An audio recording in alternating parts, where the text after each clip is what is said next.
Good afternoon from the UK, easing out of lockdown. I'm just bored of the virus. I think it's a load of bollocks. I think it's time we all moved on.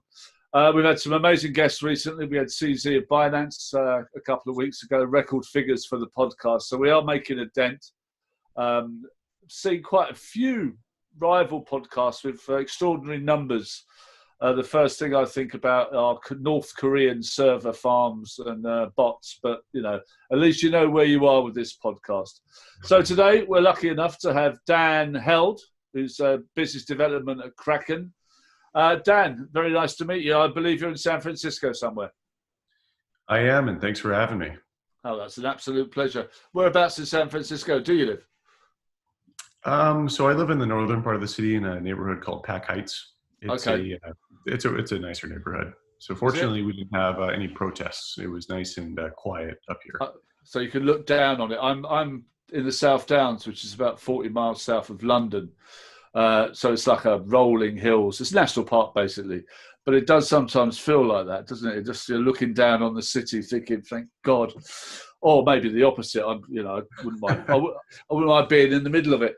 Tell us a bit about yourself, Dan. I think you're quite an outspoken guy. I've read your tweets. I mean, you're obviously a very intelligent man, and you stand your ground when it comes to your opinions. But give us a taste for our audience about who you are and what you've done. Sure. Well, it's kind of funny you brought up the protests. Would you be watching them or being part of them? For me, Bitcoin always represented a revolution. This wasn't some cool, nifty code where I could have some engineers go build a new dApp on top of it. This was about fundamentally changing who controls money. And governments controlled money before, but now you get the power to control money to the people, which is huge. Money isn't just this number in your bank account. It's not that cash in your hand. It's something much more fundamental. The money that you earn is a representation of the aggregate time and energy that you spent to earn it. Absolutely. So the preservation of that and giving that power back to the people is huge. So I'm very much like a revolutionary in the crypto space. I think that I'm not here to build new nifty little dApps. The importance of Bitcoin is so monumentous. For me, when I defend it, it's coming from a product perspective. So I've spent a couple of years doing product at startups.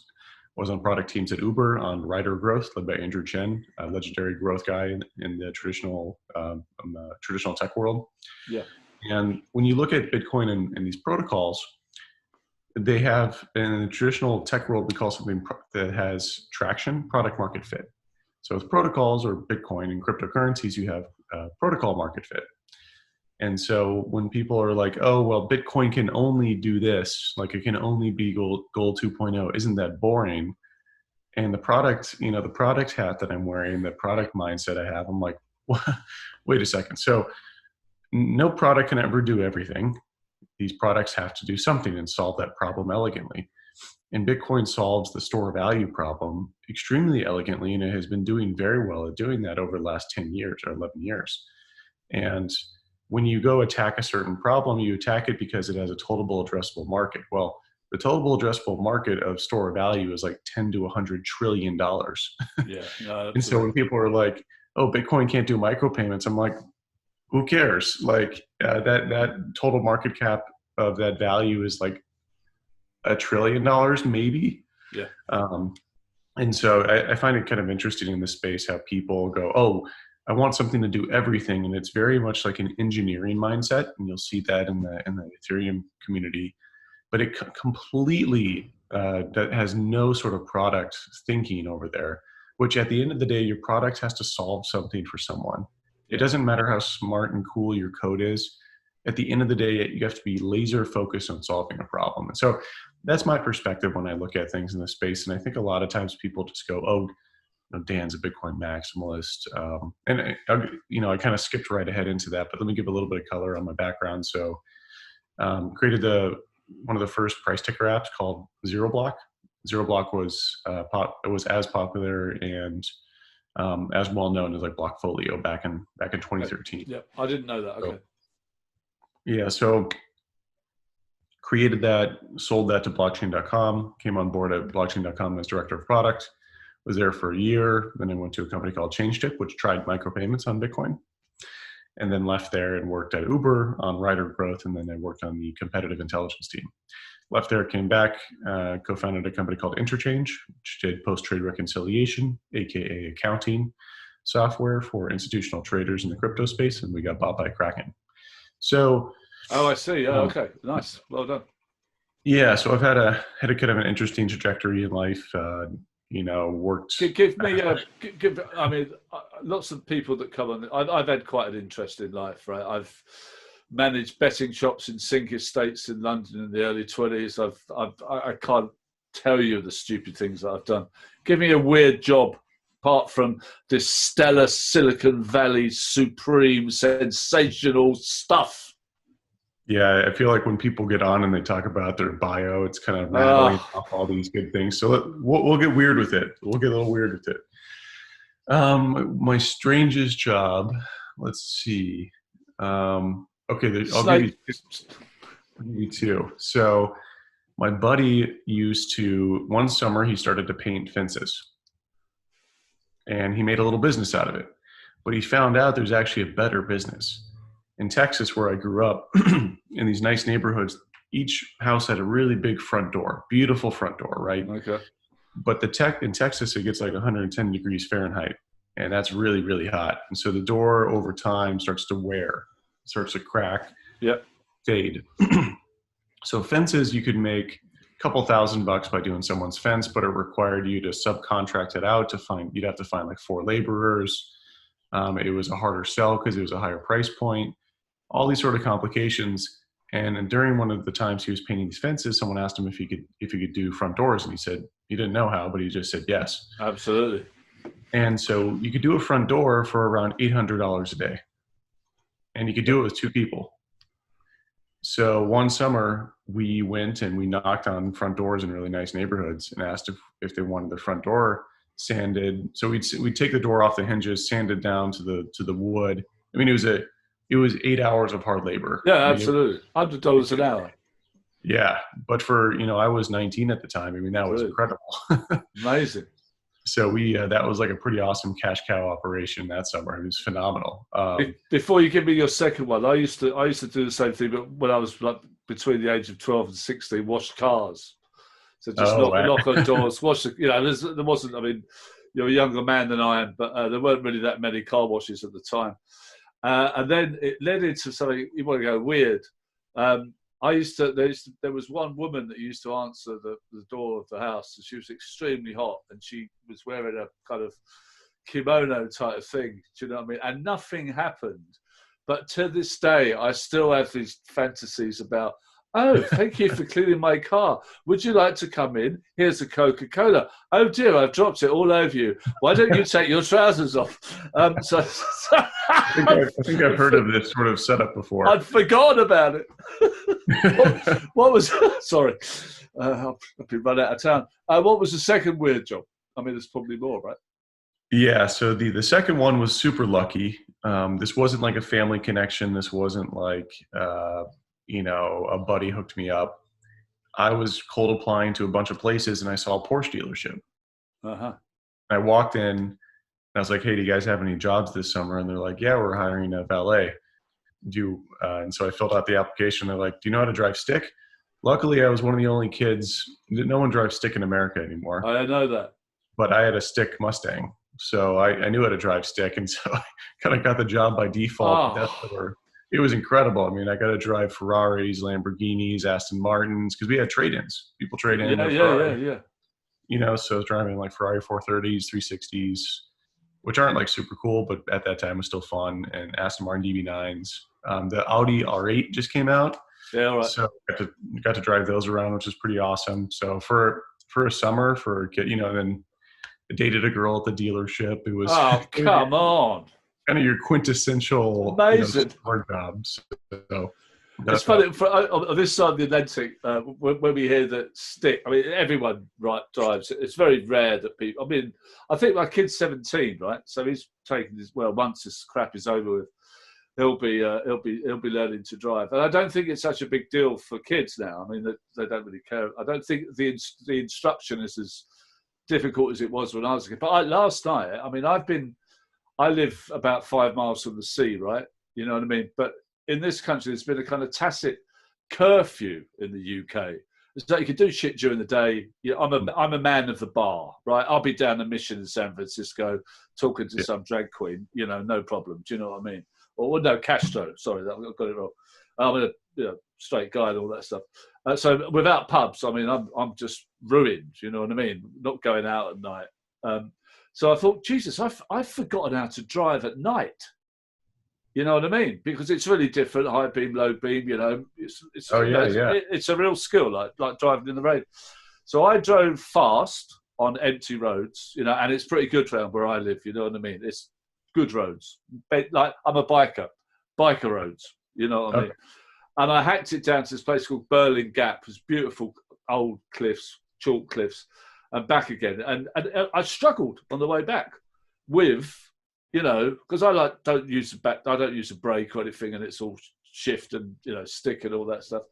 But I'm going to do it more often, because I've listened to BBC Radio 6, which played some amazing music last night, and it's one of the joys of my life. So I had to have a summer job as a young man, presumably knocking off the young lady in the dealership. It sounds to me like you might have a sainted life.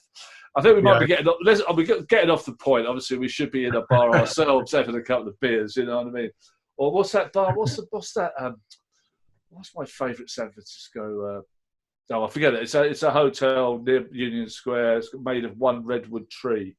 Ah, yeah, the Redwood Room. Yeah, in the what's the name of the hotel? Oh, is that? It's like the Standard or the. Begins with a C, I think. I know what you're talking about. It's it's a really nice bar. Yeah. Yeah. Anyway, what's unique about that room too is it looks like pictures, but the pictures are actually TV screens, and so there'll be someone in the picture frame that looks like they're posing, but then they'll look at you. I know it's like Harry Potter. It's exactly like Harry Potter. No, that's what. Yeah. Oh man, I love that. Do you know what's doing my head in? Because I've got a bit of dyslexia.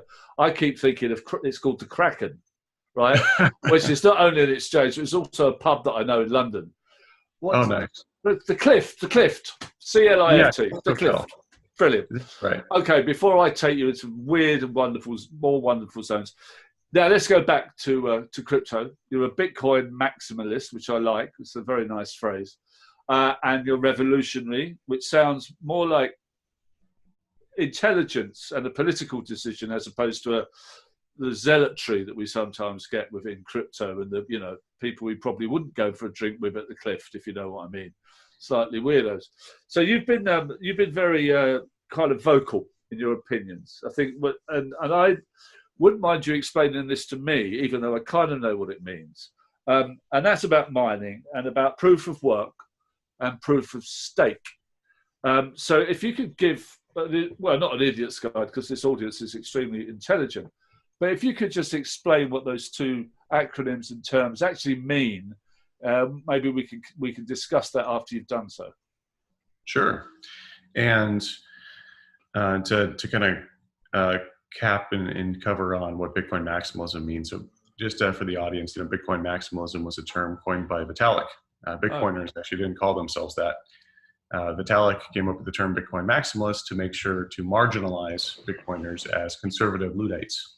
Which was a successful campaign. Don't you mean Luddites? Sure. I guess that's a Texas accent coming out. It's a London one. Luddite, aluminum. Potato. But so it's I like to bring people's perspective back to that because not a lot of people know that. No. And so I actually identify more like a Bitcoin minimalist or a Bitcoin realist. I've mined Prime Coin. I don't know if anyone remembers that. It was a top 10 coin back in 2014. I've traded Litecoin, traded Ethereum. A lot of people's Bitcoin journey leading them to Bitcoin minimalism or realism isn't this straight path where they find Bitcoin and never look at anything else. Most Bitcoin maximalists that I know actually started with altcoins and then made their way to Bitcoin. Right. Okay. So I think a lot of people think that Bitcoiners just found Bitcoin and never looked at anything ever again. They find Bitcoin, they maybe try other things, or they'll try other things and then find Bitcoin. And then once they find it, they evaluate every new alt against it. And then, over time that kind of builds their, it's sort of like once you found something, so monumental and so exceptional, you always compare it to that. Everything else that you experience to that, and it's just hard to get excited about other things. Like one of the great songs I heard on Radio 6 last night. It was amazing. There's a Scottish guy talking about going to a bar after a funeral in a very Scottish, drawly way. But it reminded me of so many things that, and that's a slightly strange analogy, but it just improves your knowledge, right? Right. And so I get why Silicon Valley really likes Ethereum. In Silicon Valley, if you're not shipping code, if you're not producing the next application update or the new web, if you're not updating your website, you're not updating your app, you're going to fall behind. Right. So there's this obsession with engineers to constantly tinker. And I used to work on growth teams, and what we did is we A/B tested different marketing content and different things within the product to get people to download it, sign up, and use it. And we A/B tested constantly different button colors, different ordering of things, different value props that we would convey. And so to not constantly innovate is to die in Silicon Valley. So for them, Vitalik perfectly crafted his marketing message for engineers and Silicon Valley people. But with money, you don't want to tinker with the money 24/7. I mean, that's what we have with the existing financial system. Yeah. That's what we have with the Federal Reserve. They're constantly tinkering. So I think that's an important thing to note here, is that that's like a big mental model change. So do you think, I mean, my opinion, I went to Silicon Valley probably, obviously professionally, about 6 years ago for the first time. I'm more of a Berkeley guy, right? I'm just, going to the cinema and getting drunk in Berkeley. That's who I am, basically. So-called academic. But the notion of us over here, Silicon Valley, is that within my community, in the London community, is that, it's obviously a place to look to where it all begins. And why I went to Silicon Valley itself from Mountain View, I thought it was the most fucking boring place I'd ever been. You know what I mean? And I think there's also a notion that this constant tinkering is a kind of Silicon Valley thing. I've got nothing against California, nothing against San Francisco, nothing really against Silicon Valley. But as a phrase, I mean, there's a word for it, I can't remember. It does seem a little bit self-defeating to continually be innovating to the point of it being irritating. Well, I mean, I understand the perspective. Like, the only constant in life is change. You have to continually optimize, and things rarely, in Silicon Valley, it's rare that you hit a perfect state where things don't need to be changed. Now, there are interesting, products that haven't changed, which is like the Google search form. Like the Google search bar on google.com hasn't changed since they've launched. They've probably A/B tested thousands of variations by now. So that's pretty interesting. So that's very interesting. It's rare that you find perfection. And so Silicon Valley is they look at Bitcoin maximalists and they're like, no way, you're telling us the first iteration was the right one? And I'm like, yeah, it was. Like, and here's why. And they're like, no way, that's not possible. And you see this kind of funny divide between economics and finance folks who understand Bitcoin and engineers who fundamentally don't understand money at all. They understand tinkering, and that's why they like Ethereum. But sorry. No. I think that's very true. Actually, it's funny. Let's go back to proof of work, proof of stake. Yeah. So proof of work is so Bitcoin mining and how Bitcoin works is through something called proof of work. So proof of work proves that you did the work with real world energy costs. So the mining that you did. That's right. So what a miner does is they buy a piece of computer equipment called an ASIC, and then they purchase electricity from an energy provider, and they take the electricity, put it through the miner, and on the Bitcoin network, you're able to prove that you spent the work. That's why it's called proof of work. And for doing that work, miners are rewarded with something called the block reward. Yep. And how that's divvied out is X amount of miners go participate in mining, and you essentially you have the Y percentage of the mining hash power that your miners represent give you a sort of lottery type percentage allocation. So if you represent 15% of the network, on average, you're going to get about 15% of the block rewards. So that's the basics of how Bitcoin proof of work mining works. You take real world energy. Sounds sensible. Yeah, yeah. It's Bitcoin mining isn't really about code at all. I mean, people go, "Oh, Bitcoin miners guess these really complex equations." Not really. It's actually just this really dummy sort of way to do a lottery system, Yeah, where it's just random guessing. yeah, And so, really, all these machines are doing are guessing randomly, yeah. and doing that to provably expend energy. So, Bitcoin isn't protected by code; it's protected by physics. I think that's what's really cool, and that's Nice, what nice, people nice, nice. have like an appreciation for. Is you take real world energy that cannot be forged, it cannot be faked. You cannot fake energy consumption. It's the laws of the universe dictate this. And through these machines, you're able to validate that. Now, with proof of stake, what you're doing is instead of expending upfront cost by buying the ASIC and using electricity, you are staking capital and putting that at risk. Right. So you'll take, like, let's say $1,000 in whatever native crypto asset it is, like Ethereum or Bitcoin. Bitcoin doesn't have proof of stake, but saying, hypothetically, if it ever moved to something like that, Yeah. you would take that X amount of value and you would put it at stake. And what that means is you put the capital at risk, and through doing that, you can earn a block reward because you participate in the consensus mechanism of deciding which is the next valid block. Yeah. This is oversimplifying like 1,000 different things. There's tons of nuance here, but essentially your proof of work is about upfront cost. Proof of stake is about the potential to have cost. You don't technically have any cost. You just have the potential to lose money. So you have capital at stake. So in a weird way, if you wanted to go back to your childhood and Texas, you could put the two together. That when you were making your Palisade in, I don't know, wherever it was, Austin or somewhere like that, proof of stake, that you put the stake in the ground, and then proof of work, there's the stake. There you go. Sorry, I'll get my coat. Sorry, honestly, I'm in a really good mood. I don't know why. I think it's because I've had a long week. It's quite We were talking about bars for a little while. I think. I think I said to someone the other day, I said, as soon as they allow us to go back in the pubs, which is about 3 weeks' time, there'll be more people killed in the stampede getting to the pub than actually died of COVID-19. I'm ready, man. I'm ready for really? the bar. And I don't want half measures. I mean, effectively, I don't want to go out the back and get one out the back. I want to go to the bar and just. ETH 2.0 is on the way. How does that affect proof of work, proof of stake? Do you have an opinion on that? Yeah, so the TLDR, sort of the summary of what's happening with ETH 2.0 is ETH 2.0 is a really dramatic shift in Ethereum scaling, in Ethereum's consensus mechanism, and a wide variety of different things. This isn't like a minor upgrade. Like, this isn't SegWit for Bitcoin, which is a pretty minor upgrade. This is like a complete. In fact, the shift to ETH 2.0 will actually have 2 ETH coins. Right. The ETH 1.0 coins will be ETH 2.0 coins. So. Right. This is a pretty dramatic shift. It's a shift to proof of stake. It's a shift to the scaling mechanism, like using sharding. I know there's other versions down the road. I don't pay as much attention to it as others do, just because I don't find it that interesting. Essentially, have you guys ever? There's a new movie that came out last year called Apollo 11. It was. Yeah. Did you see it by any chance? Yeah.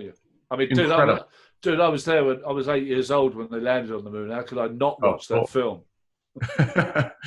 Apollo 11 was a combination of the movie Apollo 13 plus Interstellar, with the intensity of Interstellar. Absolutely. And Interstellar is all. I watched that. I've seen that film about 5 times. I love that film. It was amazing. And so Apollo 11 was technically a documentary, but it was more of a thriller.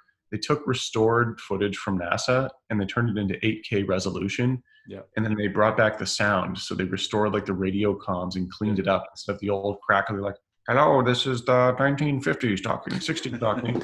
It sounded crisp and clear and modern. Like it teleported you to that moment, teleported you to the intensity of the moment, how monumentous it was. Like, the president was watching and the crowds were piling over, like the second story, in Florida where they launched the rocket, people were so jammed in the second story, they're worried about the floor collapsing just because they wanted a better glimpse at the rocket launch. Yeah. So the eyes of the world were watching this. And And you looked at, before the launch, they had this camera, and this is all real. This is all real footage. They're passing along rows and rows of thousands of men in suits looking at like a little monitor. They're each monitoring each little piece of the rocket, right? Yeah, yeah. And then they look at the rocket, and the rocket's being transported to the pad in this giant machine. They literally move it. It's a giant like car for like the rocket. And then they set the rocket in place, and then they launch the rocket. And the intensity of the fire and just like the massiveness of like how big this rocket is. And then it goes into space. And then you see what was really cool is they overlaid the audio comms plus error codes on top of the imagery when they were landing on the moon. People don't remember that like on the last 2 minutes when they're landing, they get 3 error codes. So you hear the astronauts are like, we're getting an error code. I mean, they're about to land. They can't stop. and NASA's like, hold on, we got to check on what the error code is. Like the effort to get someone to land on the moon took an incredible amount. Like the whole world watched. It required such precision, such precise engineering to get there. More precise than that Musk SpaceX first rocket landing on the ship, right? I'll let the more engineering folks debate as to like how precise it was, but incredible amount of precision. So with Bitcoin's rocket has already launched. Yeah. Despite it could have blown up on the launch pad, it could have blown up in the atmosphere. It didn't. Thank God you brought us back there, mate, because I was losing you for a minute. we're on our way to the moon. It's a very high likelihood we land on the moon. Bitcoin succeeding as Gold 2.0 without any upgrades is actually a very good chance. The narrative of the mainstream financial system buying into Bitcoin is phenomenal. Bitcoin being Gold 2.0 is being talked about by Bloomberg and Paul Tudor Jones. Yeah. Bitcoin is very much on its way to the moon and has minimal risks along the way. So the return per unit of risk for Bitcoin is phenomenal at this stage. Yeah. Now, you got Ethereum, and they're swapping out the rockets mid-flight. They're like, actually, we think we used the wrong rocket engines. What if we used a new type of propellants? And you're like, whoa, okay, so you're talking about swapping out your rocket engines mid-flight? And they're like, yeah, totally. And you're like, well, what if that goes wrong? I mean, the world's financial system is built on, or supposed to be built on these things. The reliability of it and the preservation of it is paramount. And like, what? And they, with the monetary policy, the ETH community literally has a community of developers that come together and decide what the inflation rate is. That's exactly what that is in the real world. So they don't understand that they're replicating the existing financial system combined with taking enormous risk. And in all likelihood, it will not succeed the first couple of times. Yeah. So it will blow up, and they'll have to start over, or they'll have to spend a few more years. And what they also don't realize too is that with financial systems, time builds trust. Yeah. So what's really interesting with that is that in the Ethereum community fundamentally doesn't understand this. Even if proof of stake works, proof of work, if we're like, think about it from a risk or insurance perspective, proof of work will always be deemed more reliable because it has 10 years of operational time. Yes. Oh, yes. So even if proof of stake is successful, it'll be T minus 10 years of trust. Yeah. So even over time, as it gains more trust, it'll always be less trustworthy than proof of work. So what do you think the kind of implications of that are in the short and long term? Yeah, so money is this network effect, right? So as more people buy into it, the price goes higher, which attracts more attention, which brings more people into it, which brings more liquidity, which allows bigger participants to come in.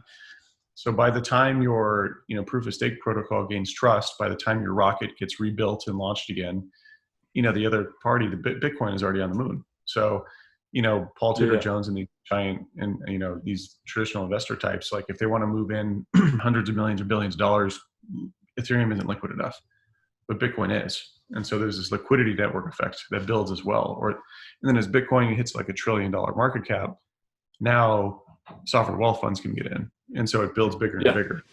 So it's sort of a race where once one party has a lead, like such a giant lead, it's somewhat over already. It's almost like that phrase I hate, first mover advantage.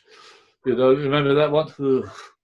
Well, yeah, it's not necessarily first mover advantage. It's more like an immaculate conception. Like Bitcoin it did everything right. Out of all the randomness in the world, like it did everything right, which is incredible, and it survived randomness. How many people do you think agree with you on that? I think a lot of Bitcoiners look at the launch of Bitcoin and its success as something that was rather improbable. I mean, I was around when I first got into Bitcoin as $10, and I certainly don't think we thought it was a guaranteed success then. No. When Mt. Gox collapsed, when Silk Road got seized, I mean, those were pretty intense moments. I mean, that represented a lot of the action and usage of the protocol. So yeah, I don't think it was guaranteed, right? Like this was a very risky thing, and Bitcoin survived a civil war. It's with like Bcash. So this is a pretty incredible to see like Bitcoin survive this long. I moderated Tone Vads and Roger Ver at a conference about 18 months ago, and I knew nothing about them before. Oh man! and I've never seen two. Well, I mean, hopefully Roger, no disrespect. Roger, no disrespect, Tone.